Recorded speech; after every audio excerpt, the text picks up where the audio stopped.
নিজের নয়, জনগণের ইচ্ছায় সরকার প্রধানের পদে বসেছি বলে জানিয়েছেন বাংলাদেশের অন্তর্বর্তী সরকারের প্রধান উপদেষ্টা অধ্যাপক মোহাম্মদ ইউনূস। তিনি বলেন, রোহিঙ্গা সংকট মোকাবেলায় মালয়েশিয়ার প্রভাবের দিকে তাকিয়ে আছে বাংলাদেশ।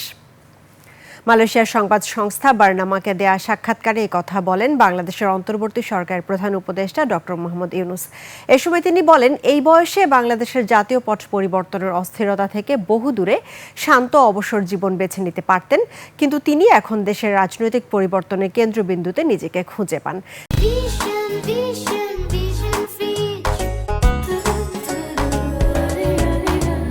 তিনি গুরুত্বপূর্ণ ভূমিকা পালনের জন্য এমন এক দায়িত্বে রয়েছেন যা তার অবশ্য পালনীয় কর্তব্য বলে মনে করেন তিনি। একই সাথে রোহিঙ্গা সংকট নিয়ে তিনি জানান, দীর্ঘদিনের শরণার্থী সংকট মোকাবেলায় আন্তর্জাতিক প্রচেষ্টা জোরদার করার জন্য মালয়েশিয়ার প্রভাব, বিশেষ করে দেশটির আসিয়ান সভাপতির ভূমিকা কাজে লাগাতে চাইছে বাংলাদেশ। মালয়েশিয়ার প্রধানমন্ত্রী আনোয়ার ইব্রাহিমের আমন্ত্রণে 11 থেকে 13 অগাস্ট অধ্যাপক ইউনূস দেশটি সফর করেন। এ সময় সাক্ষাৎকারে অংশ নেন তিনি।